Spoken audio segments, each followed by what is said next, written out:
आज हम आपको मौनी अमावस्या के विषय में बताने जा रहे हैं।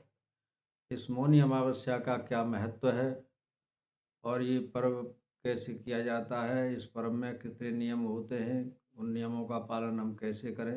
हालांकि हम लंबा चौड़ा कोई ऐसा नियम नहीं बताने जा रहे हैं, साधारण नियम बताएंगे और आप इसके लिए पूरा वीडियो देखें, तभी आपकी समझ में आ पाएगा कि इसके करने से हमारा भाग्य कैसे चमक सकता है और भाग्य में आने वाली बाधाएं किस प्रकार से दूर होंगी। ये मौनी अमावस्या इस वर्ष 18 जनवरी 2026 में पड़ रही है और इसका संयोग रविवार के साथ में है, सूर्यवार के साथ में है। तो सूर्यवार के साथ में होने से इसका महत्व और ज़्यादा बढ़ जाता है।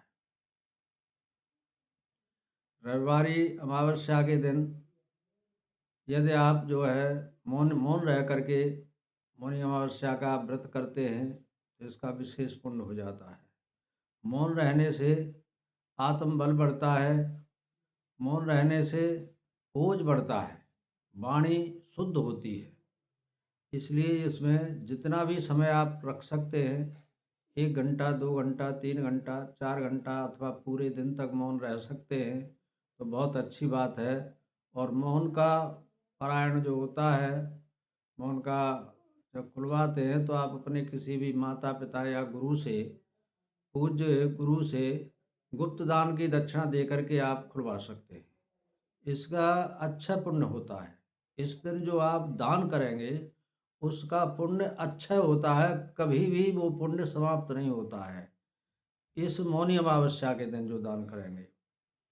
क्योंकि दान पुण्य का विशेष महत्व ये होता है कि जितने भी दान करने वाले होते हैं और उनका पुण्य जब संचित होता है तो वो वैकुंठ में, स्वर्ग लोक में वास करते हैं।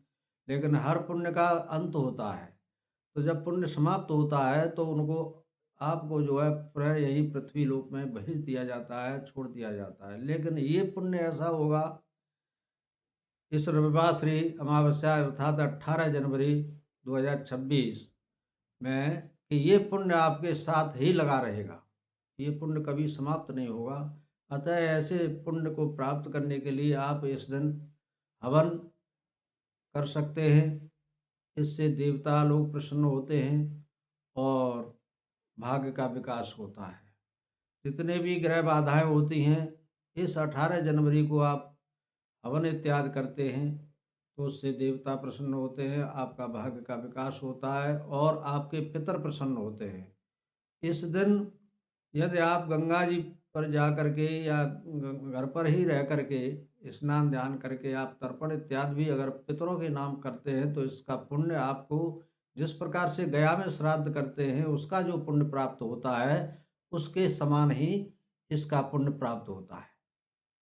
जितना पुण्य गया में जा करके पिंडदान इत्यादि करने से होता है, उतना ही फल रविवार श्री अमावस्या और अर्थात मौनी अमावस्या के दिन करने से प्राप्त होता है। तो इसलिए जितना आप कर सकते हैं, कोई ऐसा बोझ नहीं है, जितना आप हल्केपन से कर सकते हैं, जितना राजी बाजी में कर सकते हैं उतना अवश्य करें। और अच्छा दान के लिए वैसे तो सबसे बड़ा दान अन्नदान होता है। इस मौनी अमावस्या में अन्नदान आप करें, इसका विशेष पुण्य होता है। दूसरे, जहाँ तक हो सके वहाँ तक किसी दूसरे के घर का भोजन नहीं करें। इस दिन किसी के दूसरे के घर का भोजन नहीं करें, अपने घर का भोजन करें, अपना ही अन्न ग्रहण करें। किसी रिश्तेदारी में जा कर के भी कोई ज़रूरी नहीं है, जैसे माता है, पिता है अथवा बड़े भाई इत्यादि हैं, इनके यहाँ आप भोजन करते हैं तो कोई बात नहीं है। लेकिन हर जगह जैसे कोई कोई करते हैं कि भोजन कर रहे हैं, कहीं बाहर जा कर के कर रहे हैं, अथवा अपना पैसा धन खर्च करके आप भोजन करते हैं तो उसमें भी कोई दोष नहीं है। आप उसका मूल्य दे करके भी भोजन कर सकते हैं। हाँ, इसका इतना ज़रूर है कि इस मौनी अमावस्या के दिन, जैसे आपने बेटी है, आप बेटी के घर रह रहे हैं अथवा बेटी के यहाँ पहुँच गए हैं, तो बेटी के यहाँ का अन्न ग्रहण नहीं करें। भले ही आप रोज़ करते हो वहाँ, वो बात एक अलग है, लेकिन उस दिन 18 जनवरी को आप बेटी के घर का अन्न ग्रहण नहीं करें। और यदि कोई ज़्यादा बाध्य करता है, ऐसा भी होता है कि ज़्यादा बाध्य करते हैं तो करना ही पड़ रहा है, तो उसके लिए फिर ये है कि उसका मूल्य उनको दे दीजिए। और यहाँ तक बात आती है कि वो मूल्य भी स्वीकार नहीं करते हैं, तो फिर उसके दुगना करके आप अन्न जो है किसी दूसरे को खिला दीजिए। वहाँ से निकल आइए, अपना अन्न जो है वितरित करिए।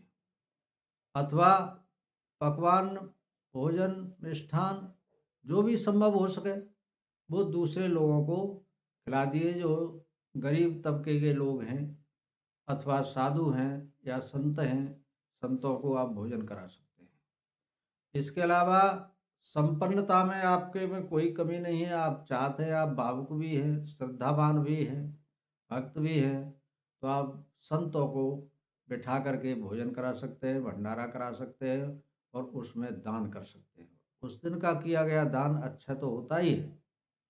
दूसरे, ये जो अमावस्या है, मौनी अमावस्या, इस दिन आप नियम संयम करने से क्या होता है कि एक मुनि पद प्राप्त होता है। मुनि पद क्या होता है कि जैसे मुनियों को त्याग तपस्या करके जो पद प्राप्त होता है, यानी वैकुंठ मिलता है, स्वर्ग मिलता है, उनका कल्याण होता है, मुक्ति होती है, अर्थात वही पद इस दिन मौनी अमावस्या के दिन करने से वही पद आपको भी प्राप्त हो जाता है। बहुत सहज विधि है ये, और सहज में ही ये सब कार्य हो जाता है। ये तिथियां जो बड़ी-बड़ी तिथियां हैं, इनका अगर आपने पालन कर लिया, तो आप निश्चित रूप से जो है उसी पद को प्राप्त कर जाते हैं। कभी-कभी कहते हैं ना कि छोटे-छोटे पुण्य से बड़ा-बड़ा लाभ हो जाता है, छोटे-छोटे धर्म के कार्य करने से बड़े-बड़े धर्मों के बराबर लाभ प्राप्त होता है। ठीक यही विधि इसमें भी है। तो एक तो मुनिपद की बात है, दूसरे ये रविवासरी अमावस्या, इसको युगादि अमावस्या भी कहते हैं। युगादि अमावस्या इसलिए कहते हैं कि द्वापर युग की जो शुरुआत हुई, वो इसी अमावस्या से हुई। तो इस युगादि अमावस्या का विशेष महत्व होता है। इस दिन आप जितना भी धर्म संगत कार्य करेंगे, अर्थात आपने अगर एक ये भी नियम बना लिया कि हम इस अमावस्या के दिन झूठ नहीं बोलेंगे, धोखा नहीं देंगे किसी को अपने मुख से गाली नहीं देंगे, तो अगर इतना भी नियम आपने साध लिया तो इस युगादि अमावस्या का फल भी अच्छा होता है। अच्छा है, यदि इस अमावस्या के दिन आपने किसी को अभद्रता पेश की, किसी को बुरा भला कहा, किसी को गालियाँ दी अथवा किसी की चुगली की, झूठ बोले, तो ये भी अच्छे होते हैं, ये भी बढ़ जाते हैं। फिर यही पीछा नहीं छोड़ते हैं, युगों युगों तक ये पीछा नहीं छोड़ते हैं। फिर भी आदमी तब ये चिंतन करता है जब उसके सामने ये भोग बन करके सामने आते हैं, तब दुनिया भर की चिंता करता है कि मैंने ऐसा कौन सा कर्म किया, अब तो मैं कोई ऐसा खराब कर्म नहीं करता हूँ, लेकिन न जाने हमारा भाग्य क्यों नहीं चमक रहा है, क्यों हम भाग्य से परेशान होते हैं और हमारा भाग्य कहीं भी साथ नहीं दे रहा है। तब ये चिंतन जरूर होता है, लेकिन उस वहाँ तक नहीं पहुँच पाते। आप सोच नहीं पाते हैं कि हमने कौन-कौन से अकर्म कर डाले हैं, जिनके कारण ऐसा भोगना पड़ रहा है।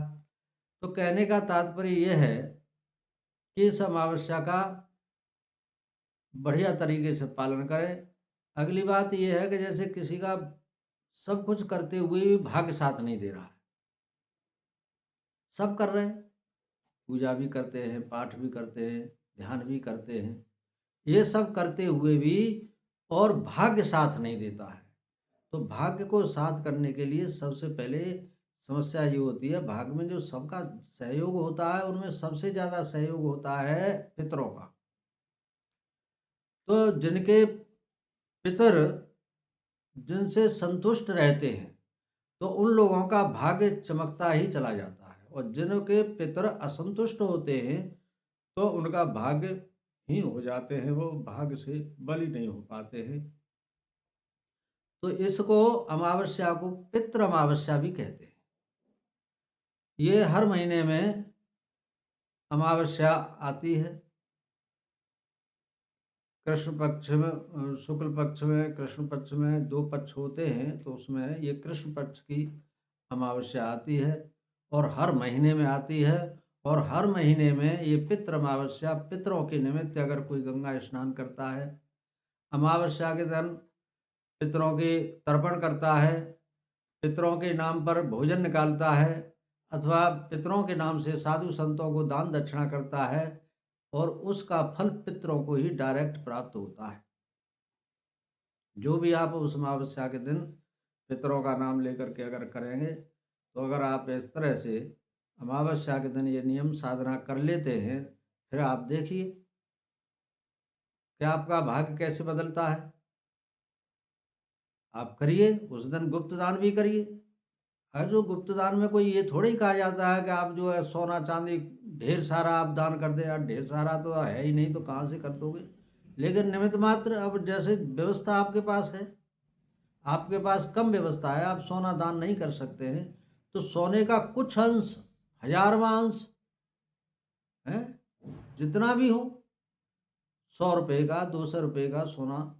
और उससे भी ज़्यादा प्रभावशाली होता है कि सोने का जौ बनता है, बहुत पत्तल के समान, पतले के पतला पतला पत्तल होती है ना, तरह से मोटाई में बहुत ही पतला जो है पत्तल होता है सोने का, उसका मोड़ करके एक जौ बन जाता है। यदि सोने का दान आपने कर दिया जौ के स्वरूप में, तो वो भी अच्छा दान होता है। ये 10 दानों में सर्वश्रेष्ठ दान माना गया है। और पितरों के लिए करते हैं आप, अमावस्या के दिन करते हैं, हा हा, फिर कह रहे क्या है। फिर देखिए आप कैसा चमत्कार होता है। आप 10 रुपया दान करेंगे तो पितर आपके 10 के 100 करके भेजेंगे आपके पास। आप 100 रुपये का दान करेंगे, आपको हमेशा पितर 10 गुना भेज देंगे, 100 गुना भेज देंगे। और जब प्रसन्न होते हैं तो फिर 1000 गुना भेजते हैं। कहाँ से आता है, कैसे आता है, ये तुम नहीं जान पाओगे। भेजने वाला कोई और ही है। जैसे दुकानदार दुकान पर जाकर के बैठ जाता है, उसको नहीं मालूम कहाँ कहाँ से दुकान ग्राहक आएंगे। और जब उन तुम्हारी दुकान पे आने के लिए, अर्थात उस ग्राहक जो भी है, जो जिसको वस्तु लेनी है, वो जाने से पहले ही सुनिश्चित कर चुका होता है कि मुझे उस दुकान से ये सौदा खरीदनी है। तो कहने का मतलब ये है कि आपके पास आने वाला पहले से ही तैयारी कर रहा होता है। ऐसे ही धन है, धन आपके पास आना है तो पहले से ही तैयारी कर रहा होता है कि अमुक व्यक्ति के पास मुझे पहुंचना है। तो पितरों के माध्यम से जो व्यवस्थाएं होती हैं, जब पितृ प्रसन्न होते हैं तभी ये जो है सब कुछ प्राप्त होता है। अतः पितरों की प्रसन्नता के लिए, यदि किसी प्रकार से किसी को पितृ दोष लगा हुआ है, कुंडली में दोष लगा हुआ है, तो ऐसे सारे दोषों का सर्वनाश करने के लिए पितृ अमावस्या है, वो भी इस साल रविवासरी अमावस्या है। एक और खास बात यह है इस अमावस्या में कि जो अमावस्या रविवार को पड़ती है, अर्थात 18 जनवरी को पड़ रही है, तो जो अमावस्या रविवार को पड़ती है, तो उस दिन का स्नान और उस दिन का दान और पितरों के लिए किया गया तर्पण, एक ग्रहण के बाद में जो स्नान दान ध्यान होता है, उसके बराबर इसका पुण्य हो जाता है। जैसे ग्रहण पड़ता है, सूर्य ग्रहण पड़ता है, और सूर्य ग्रहण पड़ने के बाद में लोग स्नान दान ध्यान सब कुछ करते हैं, दान पुण्य करते हैं, तो तब जो पुण्य मिलता है, उतना ही पुण्य इस रविवासरी अमावस्या के दिन दान करने से पुण्य प्राप्त होता है। इतना बड़ा महत्व इस मौनी अमावस्या का है। आप समझिए इस बात को कि इसमें कितना बड़ा रहस्य है, कितना बड़ा महत्व है। एक और संयोग ये बना है इस साल, अर्थात 18 जनवरी 2026 में, कि इस दिन सर्वार्था सिद्धि योग है।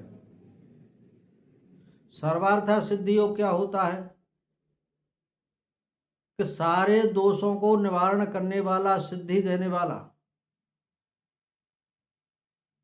सब प्रकार से सिद्धि देने वाला योग होता है, उसको कहते हैं सर्वार्थ सिद्धि योग।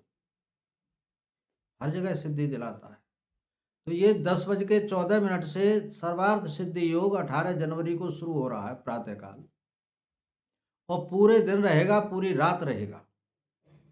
तो सर्वार्थ सिद्धि योग में किया गया कर्म, सर्वार्थ सिद्धि योग में किया गया धर्म, किया गया दान, किया गया भोज भंडारा, गरीबों को धन इत्यादि का वितरण करने वाला, उनको फल इत्यादि का दान करने वाला, भोजन का दान करने वाला, वो अच्छा हो जाता है और हर जगह सिद्धि दिलाता है। सारे विघ्नों को निवारण करने के लिए सिद्धि योग होता है। सर्वार्थ सिद्धि योग की बड़ी महत्ता है। ज्योतिष में जितने भी दोष होते हैं, सारे दोषों को निवारण करने वाला सर्वार्थ सिद्धि योग होता है। अब जैसे किसी भी प्रकार से कोई मुहूर्त नहीं मिल रहे हैं, कहीं भी किसी प्रकार का कोई शुभ काम करना है और शुभ काम करने के लिए आपके पास समय नहीं है कि ये अस्त है, फलाने अस्त हैं, गुरु अस्त हैं, शुक्र अस्त है, ये शुभ समय नहीं है, ये शुभ समय नहीं है, तो और आपको करना ही है, तो आप केवल सर्वार्थ सिद्धि योग को ढूंढ लीजिए। सर्वार्थ सिद्धि योग में जितने भी दोष होते हैं वो सब दूर हो जाते हैं और कार्य सफल होता है, निर्विघ्न होता है। सर्वार्थ सिद्धि में आप जो भी काम करेंगे वो आपका कार्य सफल होगा, फेल नहीं हो सकता। ऐसा योग है सर्वार्थ सिद्धि योग। इसलिए ये मौनी अमावस्या साल में एक बार आती है। माघ मास में कृष्ण पक्ष की अमावस्या है, ये हर साल आती है। और योग संयोग हर साल अलग अलग होते हैं। इस बार के जो संयोग बने हैं वो मैंने आप लोगों को बताए। इसलिए इस 18 जनवरी 2026 की मौनी अमावस्या का जरूर पालन करें। और इस दिन आप अगर चाहें तो जैसे कोई कोई ऐसे होते हैं कि अब हम कहाँ भंडारा करेंगे, कहाँ किसको बुलाएंगे, हमारे पास व्यवस्था भी नहीं है, तो ऐसे लोग अपनी व्यवस्था को, जैसे पक्षियों को भोजन करा दें, पक्षियों को दाना डाल दें, जल भर के रख दें, पक्षी आएंगे और आपके दाने को चुंगेंगे और प्रसन्न होंगे। कुत्तों को आप भोजन करा सकते हैं, गाय को गुड़ खिलाइए, गाय को भोजन कराइए, सबसे पहले गाय की सेवा करिए, इसका भी अच्छा पुण्य है। ये वो नियम बता रहा हूँ जो आप नहीं कर पा रहे हैं और हल्के से हल्के में हैं और बड़े से बड़ा पुण्य देने वाले ये योग बन रहे हैं। गौ माता को आप भोजन कराइए, पहली की रोटी अपने गाय को दीजिए। अगर उसको सादर व्यवस्था पूर्वक भोजन कराते हैं तो उसका विशेष पुण्य होता है। कुत्तों को खिलाइए, बंदरों को खिलाइए, जिसमें आपको बाजार से ले लेनी है, और अकेले अकेले आप कर सकते हैं इस काम को। दूसरे, चिड़ियों को चुंगाइए, चिड़ियों को चुंगाइए। इससे क्या होता है कि ये वे वो पुण्य हो जाते हैं जिन्हें आप बड़े आराम से आसानी से कर सकते हैं। इसका विशेष पुण्य है, ये क्षीण होने वाले पुण्य नहीं है। जब क्षीण नहीं होंगे तो हमेशा हमेशा आपको ये फल ही देते रहेंगे और इससे आपके पितृगण। एक और बात है इसमें, जैसे किसी किसी के कुल देवी हैं और कुल देवता है, ये प्रसन्न नहीं है, या कि आपके परिवार में, आपके कुटुंब में किसी कारण से किसी के द्वारा कोई ऐसा अकृत्य कार्य कर दिया गया है, हैं जिसका दोष बहुत बड़ा लग गया है, तो ऐसे दोष को निवारण करने के लिए भी ये रविवासरी अमावस्या है, मौनी अमावस्या है। इस दिन आप अपने कुल देवी के लिए, कुल देवता के लिए भी हवन यज्ञ कर सकते हैं। उससे क्या होगा, उससे इंद्र इत्यादि देवता हैं, लक्ष्मी नारायण हैं, पार्वती माता, भोले शंकर और ये ब्रह्मा जी, सरस्वती जी, ये सभी प्रसन्न होते हैं। सची पुनराभ्याम में आपके इष्ट देवता प्रसन्न होंगे, आपके कुल देवता प्रसन्न होंगे, और जहाँ ये हवन हो रहा है वहाँ भी स्थान के जो देवता होते हैं वो भी प्रसन्न होते हैं, वो भी आपको आशीर्वाद देंगे। आप जिस गांव में रह रहे हैं वहाँ के ग्राम देवता होते हैं, वो ग्राम देवता आपसे प्रसन्न होंगे। आप नगर में रह रहे हैं तो नगर के देवता होते हैं। आप जिस क्षेत्र में रह रहे हैं उस क्षेत्र के देवता होते हैं। अर्थात सब कोई आपके द्वारा किया गया हवन है, उससे सब कोई प्रसन्न होता है और सभी मिलकर के आपको आशीर्वाद देते हैं। ढेर सारे आशीर्वाद आपके पास प्राप्त हो जाते हैं सहज से काम में। हवन में कितना टाइम लगेगा? अरे भाई 1 घंटा, ज़्यादा से ज़्यादा 2 घंटे। और साधारण पूजा है, कोई विशेष पूजा नहीं है कि आपको बहुत लंबा चौड़ा सब कार्य करना पड़ेगा, ऐसा भी कुछ नहीं है। आप कर सकते हैं। और बिल्कुल नहीं जानते हैं तो आप किसी ब्राह्मण पंडित को बुला करके आप अपने यहाँ ये सब कार्य करवा सकते हैं। इससे आपकी जो अवनति चल रही थी वो जो है उन्नति में बदल जाएगी। आपका कल्याण हो, आपको भगवती आपका कल्याण करें और आपके सभी मनोरथ पूर्ण करें।